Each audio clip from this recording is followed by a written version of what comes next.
말씀을 선포하면서 먼저 여러분들에게 드려야 될 말씀이 있는 것 같습니다. 제가 말씀을 준비하면서 오늘 말씀이 굉장히 신학적인 내용들을 좀 다룰 것 같아요. 신학적인 내용을 다루다 보면 조금 어려워요. 이해하기가 좀 힘들 수도 있습니다. 가능한 한 쉽게 설명하려고 무지 고민하고 막 애를 썼는데, 그래도 여전히 뭐 저의 좀 표현의 부족함이나 그런 부분 때문에 좀 어렵고 이해가 안 될 수도 있을 것 같아요. 그럼에도 불구하고 오늘 본문에 담고 있는 신학적인 주제들이 굉장히 중요합니다. 이것을 잘 이해하시면 아마 다른 성경들을 보실 때 큰 도움이 되실 것 같아요. 그래서 부탁드리기는, 한 번 듣고 이해가 잘 안 되시면 유튜브에 떠 있는 영상을 이 설교는 좀 반복해서 들으시면 좋을 것 같다는 생각이 듭니다. 그것이 여러분들에게 유익할 것 같아요. 굉장히 중요한 내용들을 다루게 될 거거든요. 예, 미리 저는 해놓고 시작하겠습니다. 저희 집에 첫째가 태어났을 때예요. 그때 제가 담당하는 부서에 총무 선생님이 저에게 축하의 말을 이렇게 전했습니다. 그때 제가 전도사였는데요. 전도사님 축하드립니다. 이제 전도사님에게도 세상에 전도사님 뜻대로 안 되는 것이 생겼네요 라고 했어요. 이게 축하가 맞습니까? 지금 이게 무슨 의미인지 잘 몰랐어요. 근데 산후조리원에서 아이가 저희 집으로 돌아오니, 세상은 모르겠고 적어도 우리 집에서는 내 뜻대로 안 되는 것이 있구나라는 것을 알게 되었어요. 일단 잠자는 시간이 제 마음대로 안 됐습니다. 전 아기들이 밤 9시면 잠들고 다음날 7시에 일어나는 줄 알았어요. 왜냐면 전 어렸을 때 TV를 보다 보면 9시가 되면 그런 음악과 함께 새나라의 어린이들은 일찍 자고 일찍 일어납니다. 뭐 이렇게 9시가 되었습니다. 뭐 이런 얘기들, 이제 어린이들은 잠자리 들 시간이 되었습니다. 뭐 이것이 기억나서 고개 끄덕이시는 분들은 어느 세대에 살았는지 대충 감이 오는 거죠. 저는 이런 거 듣고 자랐기 때문에 아기들은 9시에 잔다고 생각했어요. 근데 아기들이 9시에 잡니까? 아니요, 죄송합니다. 지 자고 싶을 때 자요. 그리고 자기가 깨고 싶을 때 깨요. 새벽이든 언제든 자기 마음대로 자고 일어납니다. 그러니 집에 자기 마음대로 자고 일어나는 사람이 있으니 우리 부부는 우리 마음대로 자고 일어날 수가 없었어요. 또 밥도 저희 어머님이 가끔 그런 얘기 하셨거든요. 이게 밥이 입으로 들어가는지 코로 들어가는지 모르겠다. 그것이 무슨 의미인지 알게 되었어요. 아기들은 하루에 밥을 3번, 아침 7시, 오후 12시, 저녁 6시 이렇게 3번 밥 먹는 줄 알았어요. 근데 아기들이 3번 밥 먹습니까? 인터넷에 찾아보니까 아이들마다 좀 다른데 평균 6번에서 7번 이상 먹는다고 해요. 그때가 새벽이든 어느 때든 자기 마음대로 배고플 때 아기들은 먹습니다.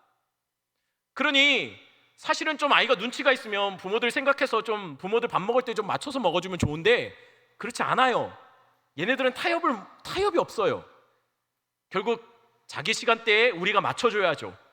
그러니 새벽이든 언제든 뭐 아이는 울고 불고 뭐 밥 달라고 난리치며 잡아먹을 듯이 하면 어쩔 수 없이 밥을 줘야 합니다.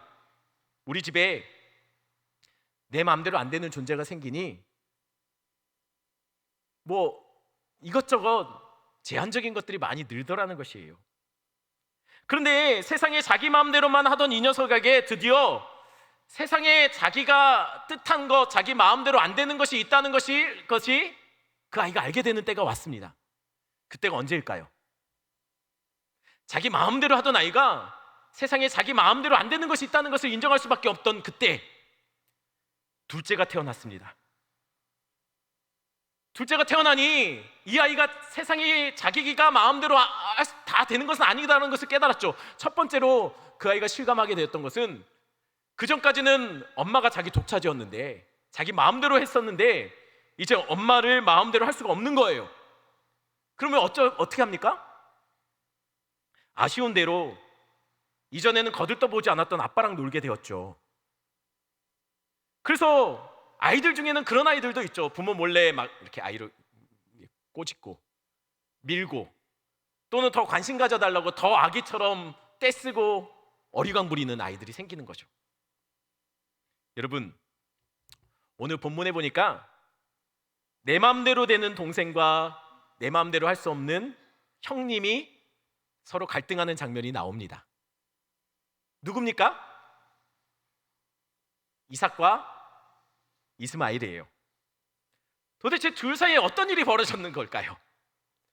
성경은 잔치 자리에서 이 일이 벌어졌다고 성경이 말하고 있어요. 8절 말씀 한번 읽어볼까요? 8절 한 목소리 읽겠습니다.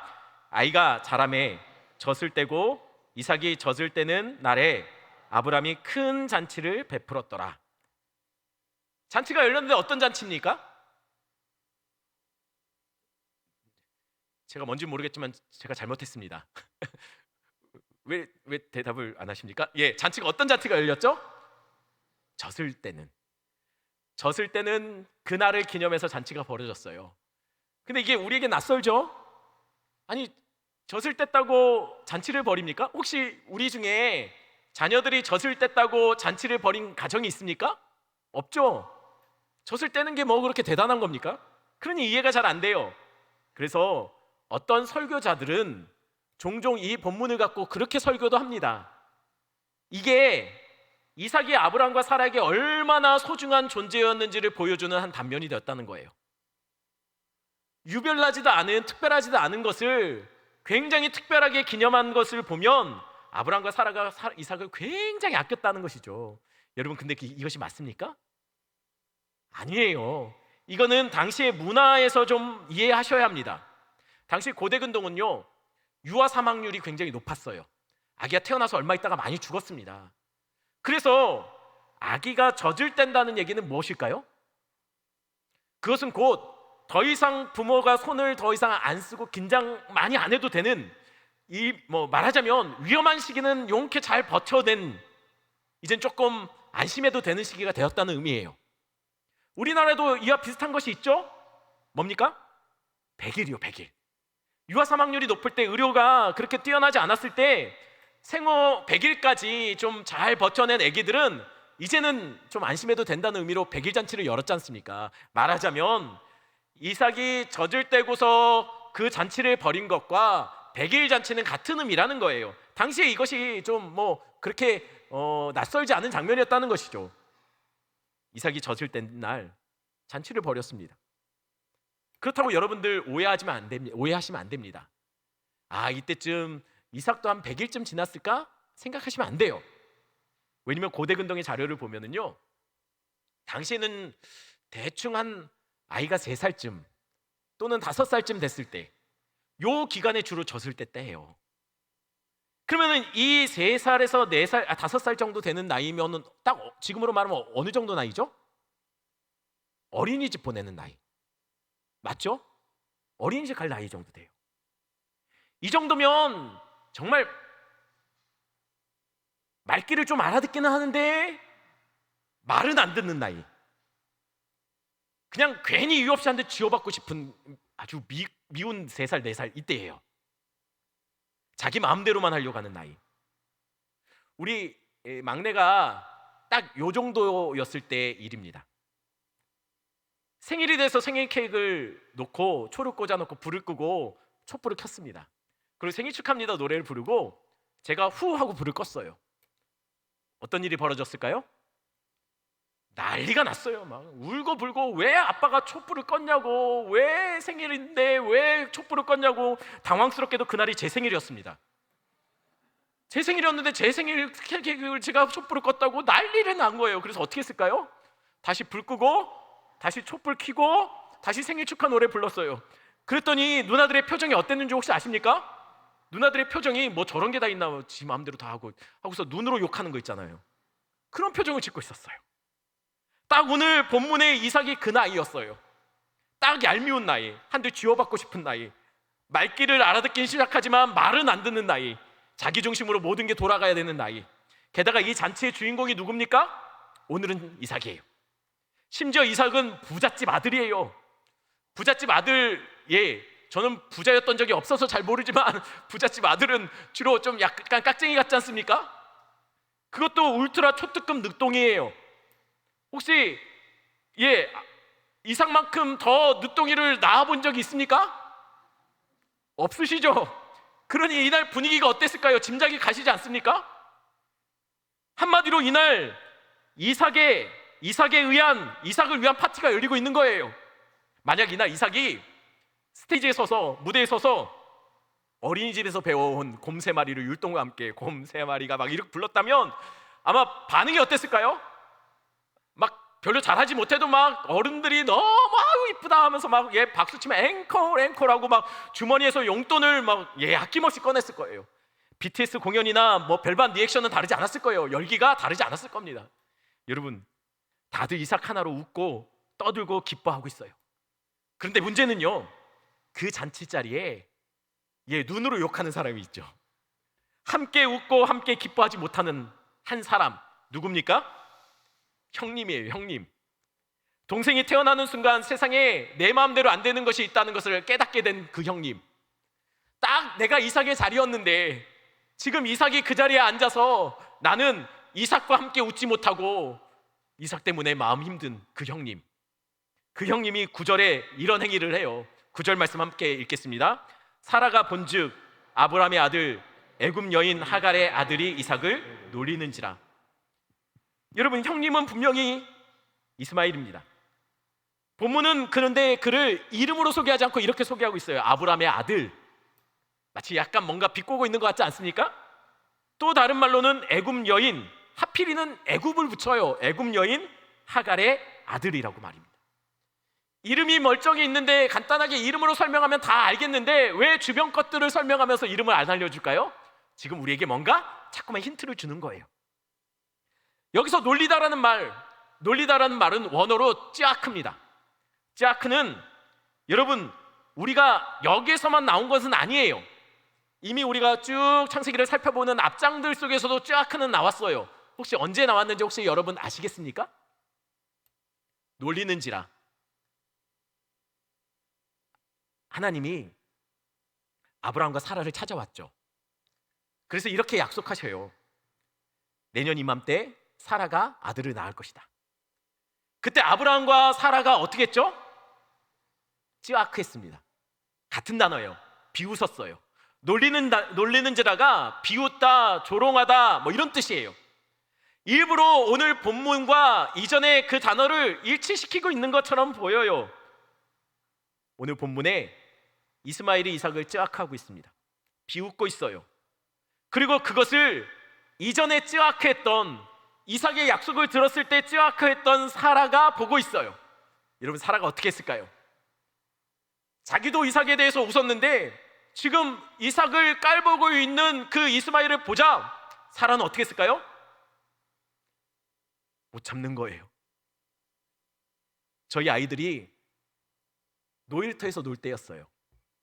그때 막내가 없었던 것 같아요. 제 기억으로는 막내가 아직 태어나기 전이었는데 우리 첫째 딸, 둘째 딸이 놀이터에서 노는데 갑자기 첫째가 씩씩거리면서 저희 집사람과 제가 앉아있는 데를 뛰어왔어요. 씩씩거리면서 그리고 말을 하기 시작했습니다. 어떤 꼬마애가요, 동생을 자꾸만 때리고 밀고 나쁜 말을 한대요.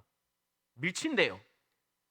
그래서 첫째가 그걸 보고 이 아이를 막 때리고 싶은데 우리가 다른 사람을 때리면은 자기가 더 혼나는 거 아니까 때리지는 못하고 막 분해서 막 씩씩거리면서 내 동생을 막 해서 울면서 우리한테서 막 얘기를 하는 거예요. 저희 집사람과 저희가 그 얘기를 들었을 때 무슨 생각이 들었을까요?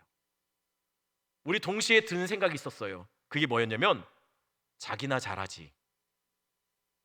왜냐면 우리 첫째가 둘째를 많이 밀고 막 이렇게 나쁜 말 하고 막 이럴 때였거든요. 한참 둘이 갈등이 있었던 때인데 자기는 그러면서 남이 동생을 그러는 것을 막 못 참아서 하는 거예요. 여러분, 사라가 이삭에 관한 이야기를 들었을 때 비웃었어요. 근데 태어난 이삭을 지금 이스마엘이 비웃고 조롱하고 있는 거예요. 그걸 사라가 보니 이상하게 자기는 사실 이럴 자격이 없는 것 같이 보이는데도 굉장히 흥분하고 못 참아하고 있습니다. 왜냐하면요, 여기서 쯔아크는 원어상으로 보면 한 번에 일어난 일이 아니에요. 지속적으로 일어난 일이었어요. 근데 그날 유독 마음이 걸린 거예요. 게다가 여러분, 이삭과 이스마엘의 나이 터울이 몇 살이었을까요? 혹시 이거 맞히시는 분은 제가 기도해 드리겠습니다. 여러분 몇 살? 14살 차이예요. 그렇다면 3살에서 5살에 이삭이 젖을 뗐다고 생각하면 지금 이스마엘의 나이는 몇 살로 추정이 될까요? 17에서 19살입니다. 딱 고등학생이에요. 고등학생. 지금 요아브와 고등학생이요 함께 뭔가 문제를 일으키는 거예요. 고등학생이 지금 요아브 아이를 비웃고 조롱하는 거예요. 그러니 여러분 이게 고등학생 입장에서 보면은 우리가 고등학생을 볼 때는 이게 참 못났죠. 아니 뭐 게임도 안 되는데, 그러니 굉장히 사라가 볼 때는 너무 약한 아이를 이제 등치도 그런 아이가 윽박지르고 놀리고 있으면 마음이 어땠을까요? 생각보다 심각한 상황으로 보였을 것 같아요. 게다가 갈라디아서 4장에서 이것에 대해서 바울이 이렇게 설명합니다. 종의 아들이 약속의 자녀를 학대했다, 박했다라고 기록해요. 그런 잔치 그냥 말로 한 것 같진 않아요. 아마 이 이스마엘이 그동안 자기가 누렸던 모든 것을 이 이삭에게 빼앗긴 것에 대한 이 안에 울분과 화가 있었던 것 같아요. 그래서 아마 이삭을 화풀이하다가 이삭에게 아마 좀 못 살게 굴다, 뭐 어떤 상황이었는지 잘 모릅니다. 미쳤거나 아니면 물리적인 힘을 가했을 수도 있을 것 같아요. 왜냐면은 학대했다고 분명히 말하니까요. 그것을 사라가 본 거예요. 그러니 사라가 그냥 넘어갈 수가 없는 거죠. 하지만 그래도 여러분 사라를 한번 생각해 보세요. 100번 양보하더라도 사라를 이해할 수 없는 부분이 있어요. 10절 말씀 한번 가르쳐 볼까요? 이게 이해가 안 돼요. 한번 읽겠습니다. 10절입니다. 그가 아브라함에게 이르되 이 종의 아들은 내 아들 이삭과 함께 기업을 얻지 못하리라 하므로. 지금 사라가 아브라함에게 이런 요구를 하고 있는 거예요. 쫓아내라는 거죠. 아니 형이 동생을 노리고 위협하면 쫓겨나야 맞습니까? 여러분 형제들이 집안에서 싸우면 여러분 쫓아내십니까? 쫓아내시나요? 만약 그게 맞다면 저희 집은 이미 오래전부터 우리 집사람과 저만 단둘이 오붓하게 살고 있을 거예요. 여러분 아이들이 싸우면 큰 놈을 불러서 좀 혼찌검을 내든지 달래든지 경고를 하든지 어떻게 잘 타일러야죠. 이거는 쫓아내기에는 너무 과한 요구라는 거예요. 그런데 사라가 이스마엘을 쫓아내라고 했으면 이거는 사실 과해도 너무 과한 겁니다. 물론 사라 입장에서는 하갈에 대한 예전에 받았던 상처들이 아직 이 앙금이 풀리지 않았겠죠. 그래서 과하게 반응할 수 있습니다. 하지만 사라가 그냥 쫓아내라고 한 게 아니에요. 성경에 보니 어떻게 쫓아내라고 하고 있죠? 간단하게 말하면 이거예요.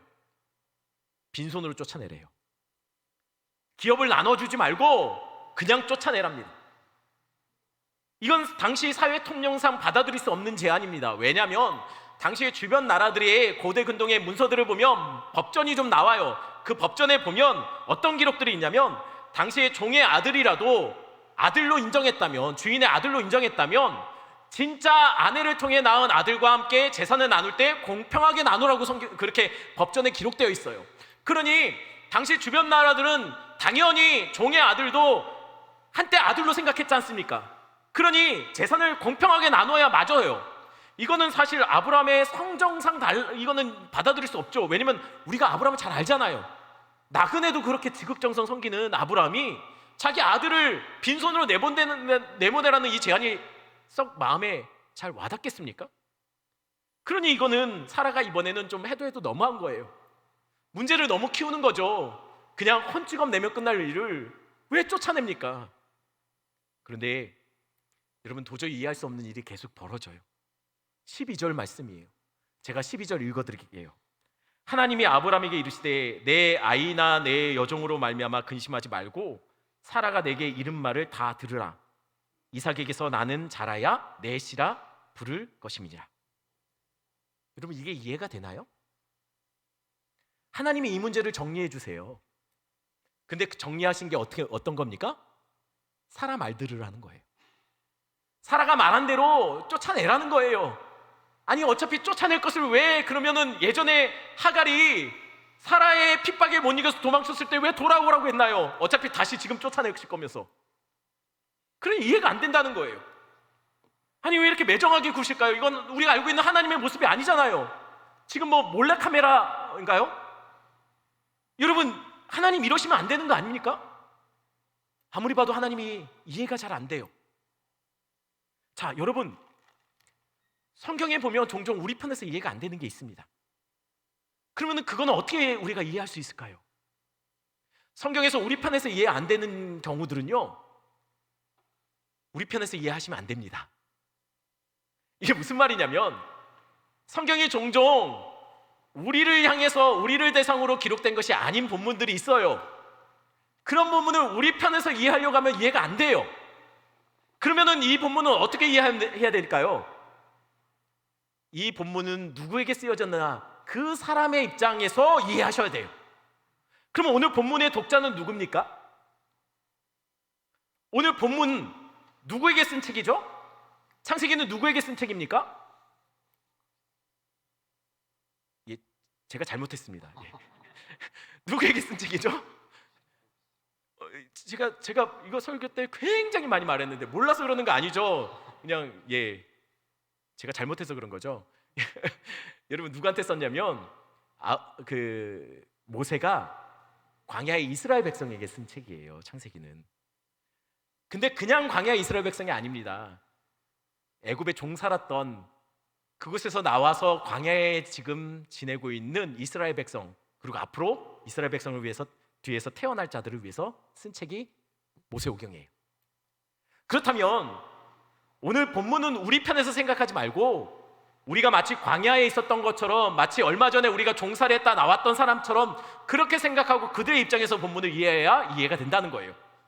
그걸 염두에 두시면 본문이 이스마엘을 부를 때 이스마엘이라고 얘기하지 않고 왜 애굽 여자의 아들, 종의 아들이라고 말했는지 거기에 대한 실마리가 조금씩 풀리는 거예요. 지금 성경은 의도적으로 광야의 이스라엘 백성들에게 지금 자꾸만 힌트를 주고 있는 거예요. 오늘 본문의 이야기는 아브라함의 이야기가 아니라 너의 이야기 하려고 하는 거야. 하나님이 지금 아브라함의 이야기를 통해서 지금 광야의 이스라엘 백성들의 삶이 어떤지 지금 적나라하게 폭로하고 계시는 거예요. 그리고 앞으로 이것을 가지고 구원받은 백성들은 어떤 자세의 삶을 살아야 되는지 우리에게도 역시 마찬가지로 이야기하고 있다는 것이에요. 그러니 오늘 본문은 애굽에 종살이하다가 광야로 나온 그 백성과 지금 아브라함의 이야기를 연결시켜서 설명해야 됩니다. 지금부터 그걸 설명해 보려고요. 그런데 시작점은 그렇습니다. 하갈이 아브라함의 집에 들어오게 된 계기부터 이야기해야 맞을 것 같아요. 지금부터 어려워집니다. 그러니 여러분, 혹시 좀 식사를 일찍 하고 오셨던 분들은 조금 그렇죠, 그분이 오실지도 몰라요. 그러니 정신을 좀 바짝 차리시고, 혹여나 좀 졸리시면 잠깐 일어나셔도 좋습니다. 자, 창세기 12장에 아브라함이 애굽으로 내려갑니다. 왜 아브라함이 애굽으로 내려갔죠? 기근을 피해서 내려갑니다. 마찬가지입니다. 이스라엘 백성들이 왜 애굽 땅에 거하게 됐습니까? 언제부터 애굽에 거하게 되었죠? 이스라엘 백성들이 야곱이 그의 가족들을 끌고 무엇 때문에? 기근 때문에 내려왔어요. 기근을 피해서 애굽 땅에 내려왔습니다. 이 야곱의 이름이 뭐죠? 야곱이고 이스라엘입니다. 이스라엘이 또한 아브라함이 기근을 피해 애굽으로 내려갔다는 거예요. 그런데 그곳에서 무슨 일이 벌어집니까? 아브라함의 아내 사라가 끌려가요. 붙잡히게 돼요. 애굽으로 내려온 이스라엘 백성들은 애굽에서 어떤 일을 경험하게 됩니까? 처음엔 잘 살았어요. 괜찮은 줄 알았어요. 그런데 나중에 알고 보니 세상 임금 바로에 의해 그들도 사로잡힙니다. 이스라엘 백성들은 하나님의 아내들이에요. 신부들이에요. 성경은 그렇게 말해요. 하나님의 백성 이스라엘은 나의 아내 된 자들이라고 얘기해요. 하나님의 신부가 지금 바로의 왕에 잡혀 있어요. 아브라함의 신부가 바로 왕에 잡혀 있습니다. 그런데 이 빼앗긴 아내들이 어떻게 구원받습니까? 어떻게 구원받죠? 하나님이 큰 재앙을 바로와 그 애굽 땅에 치세요. 내리시니 바로가 아내 사라를 돌려보내요. 그렇다면 이스라엘 백성들은 어떻게 애굽에서 구원받습니까? 하나님이 큰 재앙, 10가지 재앙으로 애굽 왕 바로와 그 땅을 치십니다. 그러자 애굽 왕은 하나님의 신부들인 아내들인 이스라엘 백성들을 애굽 땅에서 내보내요. 내보낼 때 그냥 빈손으로 나왔나요? 아닙니다. 성경에 보면 나올 때 그들이 애굽 사람들에게 많은 재물을 받아서 나왔다고 해요. 그리고 성경에 보면 많은 가축대가 함께 나왔다고 성경에 기록되어 있습니다. 여러분, 그렇다면 아브라함은 사라를 돌려받고 그 애굽 땅에서 나올 때 빈손으로 나왔나요? 아닙니다. 애굽 왕 바로가 많은 재물과 함께 많은 가축들을 주었다고 해요. 그래서 큰 거부가 돼서 나옵니다. 그런데 나올 때 누가 나왔죠? 약속의 자녀를 낳을 사라가 왔습니다. 하지만 또한 종의 아들을 낳을 하갈도 그때 따라 나온 것 같아요. 그러니 결국 아브라함의 가족에 왜 여종의 아들과 약속의 자녀가 함께 거합니까? 이 사건 때문이에요. 여러분, 이스라엘 백성들도 광야에서 보면 종의 자녀들과 약속의 자녀들이 함께 있는 것처럼 보여요.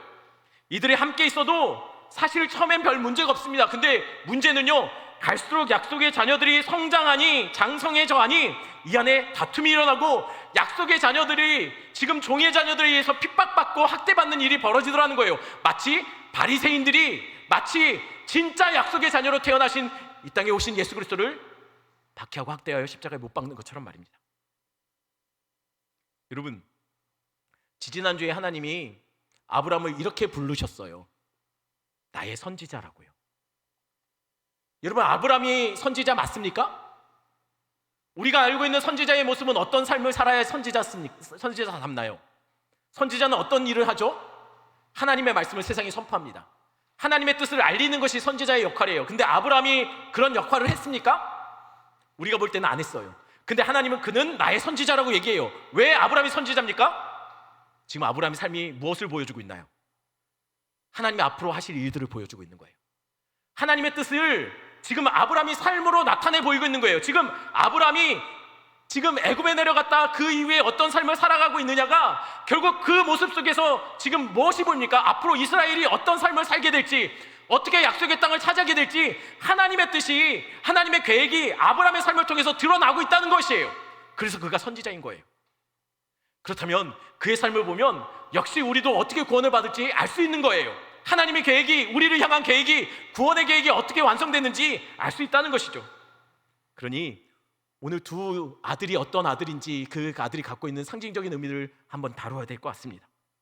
갈라디아서 4장에 보면 바울이 이 둘을 이렇게 비교하고 있어요. 22절 말씀 한번 같이 볼까요? 22절 한 목소리 있습니다. 기록된 바 아브라함에게 두 아들이 있으니 하나는 여종에게서 하나는 자유 있는 여자에게서 났다 하였으며. 여러분, 두 아들은요, 둘 다 아브라함의 자손들이에요. 아들이에요. 그렇게 지칭합니다. 그러나 이스마엘은 어디서 났다고요? 여종에게서 났어요. 그냥 여종이 아니라 애굽 여종입니다. 애굽에서부터 나왔던 종의 신분을 가진 아들이었다는 거예요. 그러나 이삭은 누구에게서 났죠? 자유 있는 여자. 세상 임금에 사로잡혀 있었지만 해방되어서 나온 여자, 그 여자로부터 태어난 아들이라는 거예요. 한 명은 종의 아들, 한 명은 자유 있는 여자의 아들이에요. 둘의 차이는 23절에도 나옵니다. 23절 제가 읽어드립니다. 여종에게는 육체를 따라 낳고 자유 있는 여자에게는 약속으로 말미암았느니라. 육체를 따라서 여종에게는 낳대요. 여러분, 육체를 따라서 낳다는 얘기는 뭡니까? 내 몸으로 낳다는 거예요. 내 능력, 내 노력, 내 수고를 통해서 낳다는 거예요. 내가 할 수 있는 나의 열매라는 거예요. 하지만 약속을 따라 낳다는 것은 무슨 의미일까요? 약속은 내가 열심히 한다고 약속을 받을 수 있습니까? 아니에요. 약속하신 자가 약속을 지켜주셔야 약속을 받을 수 있는 거예요. 여러분, 결국 하나님께서 왜 100세까지 아브라함을 죽은 몸처럼 만드셨을까요? 그때까지 왜 아들을 안 주셨을까요? 그 전에 낳았으면 아브라함은 이 아들을 약속이라고 생각하지 않았을 거예요. 내 육신으로 낳았다라고 생각했을 거예요. 그래서 내가 못한다고 할 때까지 하나님 기다리시고 할 수 없을 때 주신 거예요. 할 수 없을 때 내가 못 낳은 아들이니 이 아들은 어떤 아들입니까? 하나님이 주신 아들이에요. 육신의 아들은 내 힘으로 낳았지만 이삭은 내 힘으로 한 게 아니고 하나님이 주셨다는 거예요. 이 두 아들이 달라요. 신약은 이것을 간단하게 이렇게 말합니다. 율법과 복음이라고요. 내 힘으로 무언가 선을 만들어내는 것은 율법입니다. 하지만 내 힘이 아닌 이미 예수 그리스도가 이루신 공로 의지하는 것은 약속, 복음입니다. 여러분, 이것이 광야 이스라엘 백성들에도 이 두 종류의 아들이 나타나요. 광야 이스라엘 속에 율법과 복음을 상징하는 두 종류의 아들이 있습니다. 그들 모두 다 아브라함의 아들이라고 지칭됐어요. 그런데 그들이 함께 살았지만 그들에게는 분명한 차이가 있었어요. 두 아들은 결론적으로 분명한 다른 점이 있었습니다. 그게 뭘까요? 종의 아들들은 광야에서 다 죽습니다. 하지만 약속의 자녀들은 어떻게 하죠? 약속의 땅을 차지해요. 이게 결정적인 차이예요. 상징적으로 이것을 통해서 우리에게 말씀하고 있는 것이 뭐냐면, 천국 백성이 누구냐, 약속의 땅에 들어가는 약속의 자녀들이 누군지를 우리에게 알려주고 있는 것이에요. 여러분, 죄송하지만 저는 이곳에 오직 진짜 약속의 자녀들만 있다고 믿고 싶습니다. 하지만 성경은 이렇게 말해요. 모두가 주여 주여 한다고 다 하나님의 나라에 들어가는 것은 아니라고요. 이 안에는 알곡과 가라지가 있다고 얘기합니다. 여러분, 같은 장소지만 모두가 하나님의 백성이라고 불려지지만, 아브라함의 자손이라고 불려지지만 그 안에서도 그냥 광야에서 죽는 자들과 약속의 땅을 차지하는 자들이 있었다는 거예요. 출애굽을 직접 경험했던 세대, 애굽에서 종의 신분이었던 자들, 그들이 종의 신분으로 광야로 나옵니다. 그들을 인도했던 것이 누구죠? 모세였어요. 모세 하면 무엇이 떠오릅니까? 율법이 떠올라요. 율법의 상징이었던 모세의 인도함을 받았던 출애굽 1세대들, 종의 신분으로 나왔던 자들, 그들은 광야에서 하나님의 약속보다 자신의 힘과 실력을 더 의지해요. 그것이 어디에서 여실히 드러나냐면요, 가데스 바네아에서 가나안 땅을 정탐했을 때 들통이 나요. 그들이 정탐하고 와서 뭐라고 얘기하죠? 우린 못 이긴대요. 그 땅의 거인들을, 그 땅의 큰 성을 우리는 빼앗을 수 없대요. 우린 안 된대요. 우린 메뚜기 같대요. 우리가 어떻게 하냐고요. 그렇게 하나님 앞에 원망합니다. 하나님은 약속하셨는데 그들은 자꾸만 자신의 힘과 자신의 노력을 개입해서 그 땅에 들어가서 차지하려고 해요. 하나님 주신다고 했는데 이들은 자신의 실력이 안 되면 못 차지하는 땅이라고 생각하는 거예요. 그래서 그들은 마치 그 앞에서 막히자 마치 애굽의 종인 것처럼, 여전히 애굽에 속한 자들인 것처럼 원망하며 이렇게 외치죠. 이전이 좋았다. 애굽으로 돌아가자. 왜 우리를 이곳에 불러내서 이곳에 죽게 하느냐. 그 시절이 좋았다. 애굽의 종되었던 모습을 여실히 드러내고 있다는 것이에요. 그래서 결국 그들은 광야로 나왔지만 약속의 땅에는 못 들어갑니다. 왜냐하면 약속의 땅은 약속의 자녀들만 들어가는데 이들은 자꾸만 자신의 노력, 자신의 실력을 의지하여 그 땅을 차지하려고 한다는 거예요. 아니요, 약속의 땅은 하나님이 주시는 땅이에요. 내가 차지하고 내가 쟁취하는 땅이 아니라는 것이에요. 그러니 이게 하나의 모형으로 우리에게 말하고 있는 거예요. 율법 따라가는 자들은 구원받는 것이 아니라는 것이죠. 내 힘과 노력, 내 공로, 내 선함, 내가 교회에서 열심히 봉사하고, 내가 교회에서 여러 가지 것들로 헌신하고 봉사하고, 내가 실력을 쌓아가고, 내가 선한 모습을 드러낸다고 그 사람이 구원받은 백성이 아니라는 것이에요. 구원은 내 마음대로, 내 노력대로 되는 것이 아닙니다. 그럼 누가 약속의 땅을 차지할까요? 여러분, 율법의 상징인 모세의 인도함을 받았던 사람들은 광야에서 다 죽습니다. 약속의 땅에 못 들어가요. 그런데 누가 들어가죠? 가데스 바네아에서 정탐하고 돌아와서 다들 우리는 안 된다고 말할 때 이렇게 말하는 사람이 있었어요. 그들은 우리의 밥이다. 하나님이 기뻐하시면 우리는 그 땅을 들어갈 수 있다. 내가 한다는 게 아니고 하나님이 주시면 된다라고 말하는 사람들이 있었어요. 그 사람이 누굽니까? 여호수아와 갈렙이에요. 그리고 종되었던 모습으로 나왔던 사람들은 전부 다 광야에서 죽었지만, 광야에서 태어난 2세대들, 자유하전 사람들에서 태어난 아들들은 약속의 땅에 들어갑니다. 누구의 인도함을 받아서요? 여호수아의 인도함을 받아서 들어갑니다. 여러분, 여호수아의 이름은 헬라식 발음으로 이렇게 발음합니다. 예수. 여호수아와 예수는 같은 이름이에요. 그냥 어느 식으로 발음하느냐에 따라서 다르다는 거예요. 그러니 다시 말하면 이렇습니다. 예수의 인도함을 받았던 사람들, 약속의 땅, 예수의 인도함을 받았던 사람들, 광야에서 자유한 자들에 의해서 태어난 아들들, 그들은 예수의 인도함을 받아서 죽음이라고 생각했던 요단을 통과해요. 그리고 약속한 대로 그 땅을 차지하게 되더라는 거예요. 거민이 살던 여리고가 있던 상관없이 하나님이 그들에게 그 땅을 선물로 주시더라는 것이에요. 이것을 통해서 우리에게 말씀하고 있는 것이 무엇일까요? 율법 따라가는 자들이 구원받는 게 아니라 오직 예수의 인도함을 받는 자들이 약속의 땅 천국에 들어갈 수 있다는 것을 우리에게 알려주고 있습니다. 여러분, 마태복음 22장에서 이것을 더 명확하게 알려줘요. 마태복음 22장에 보면 왕이 아들 혼인잔치에 사람들을 초청하는 모습이 나옵니다. 이걸 예전에도 제가 설교 시간에 이야기했지만 한 번 더 말씀드리겠습니다. 어느 날 왕이 아들 혼인잔치를 사람들을 불러 모아 큰 잔치를 벌입니다. 그런데 초대된 자들이 이런저런 이유로 핑계를 대며 오지 않았어요. 그러자 왕은 어떻게 합니까? 자기의 신하들을 곳곳에 보내서 길거리며 어디에서 만나는 누구라도 아무 조건 없이 악한 자나 선한 자나 문신 있는 형님도 상관없고 노숙자도 상관없고 아무나 다 데려와서 잔치자리를 채우라고 합니다. 그래서 잔치자리가 채워졌어요. 왕이 보니 악한 자나 선한 자나 그곳에 다 있었다고 성경에 기록되어요. 여러분, 무조건 선택해서 부른 겁니다. 이곳은 선한 사람들로 채워진 게 아니라 불러주신 은혜로 채워진 자리였어요. 그런데 한 가지 왕의 마음이 불편한 장면이 목격됩니다. 그 자리에 선한 자나 악한 자나 모두가 다 있었어요. 그런데 한 사람, 왕이 제공하는 예복을 입지 않은 한 사람이 눈에 들어온 거예요. 아마도 그는 왕의 잔치 자리니 격식 차린다고 아마 자기 이렇게 장을 열고 제일 좋은 옷을 차려입었을 거예요. 아마 이쁘게 한다고 나름 눈화장도 하고 아마 여러 가지 액세서리 같은 것도 붙이고 왔을 겁니다.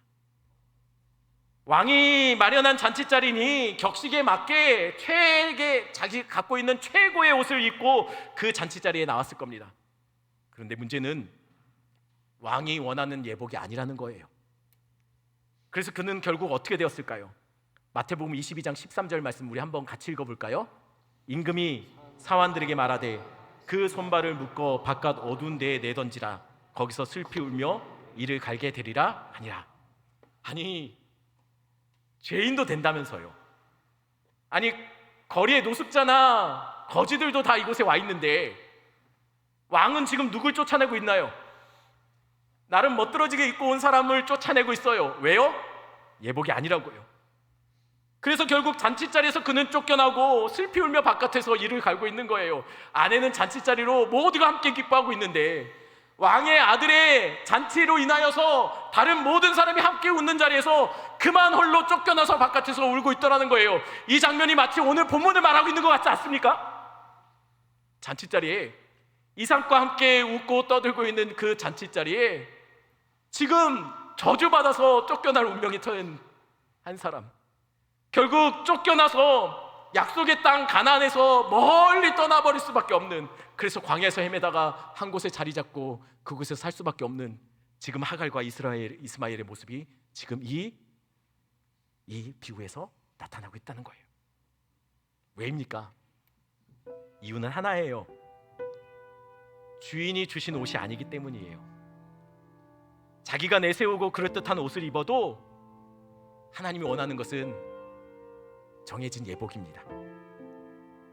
자격 없는 자를 초청하신 왕의 은혜, 그것을 온전히 신뢰하지 않고 나의 방법, 그럴듯한 무언가를 내놓으려고 하는 하나님은 하나님이 제공하시는 그 예복이면 된다고 하는데 마치 종처럼 끊임없이 좀 의미 있는 무언가를 만들어내야 주인의 마음에 만족하고 주인에게 쫓겨나지 않을 것처럼 끊임없이 쉼없이 내 몸이 상해가면서 마음에 불안하면서 끊임없이 율법을 지켜나가고 나의 의를 말하고 나의 공로를 말하고 선행을 드러내려고 하는 바리새인들이 그렇다는 거예요.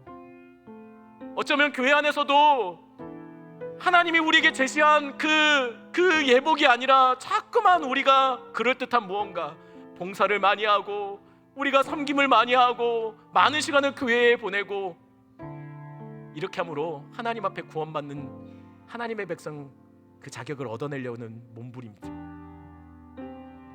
아니에요. 하나님 한 가지만 보세요. 바로 그분이 주시는 예복을 입고 있느냐 그렇지 않느냐, 그것만 봅니다. 그럼 하나님이 제공하는 예복은 무엇일까요? 갈라디아서 3장 27절 말씀 제가 읽어드립니다.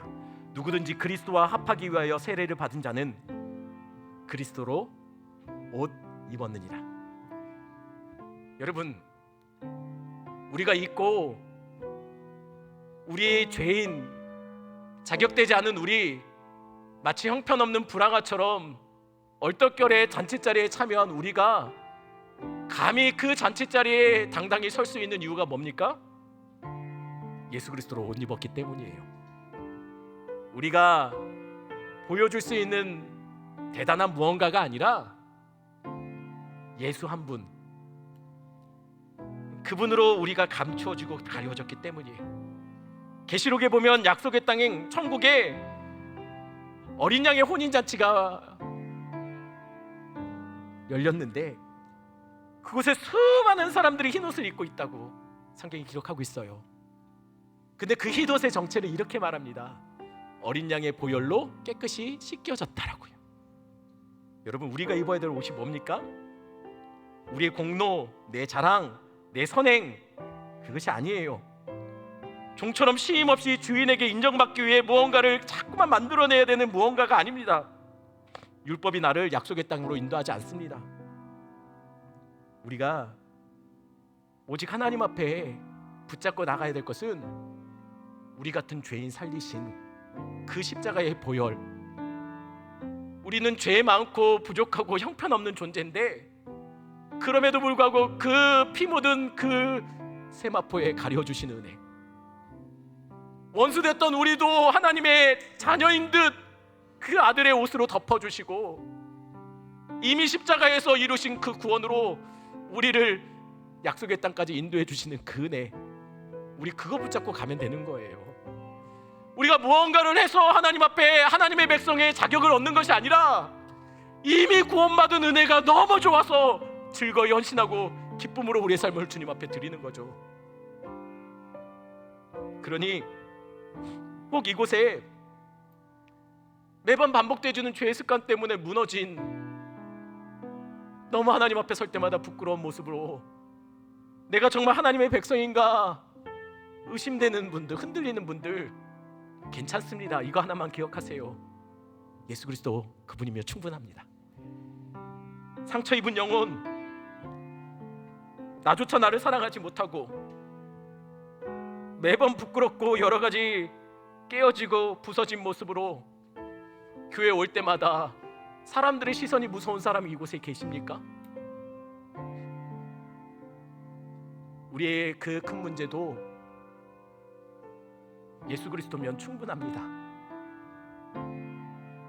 우리가 자꾸만 우리가 넘어지고 우리가 의심하니 그래서 보내주신 분이 있어요. 약속의 성령. 그분이 우리와 함께 하셔서 어려운 시대 속에 살아갈 때 홀로 두지 않으시고 고아처럼 버려두지 않고 함께 동행하시며 그 성령님이 우리가 할 수 없는 고백을 하게 하시죠. 예수를 그리스도라고 고백하게 하시고 우리를 끌고 천국까지 인도해 주실 겁니다. 그러니 여러분, 내 실력, 내 마음을 의지하지 마시고 성령 의지하시며 사시는 여러분 되기를 간절히 축원합니다. 이 찬양 같이 합니다. 허무한 시절 지날 때.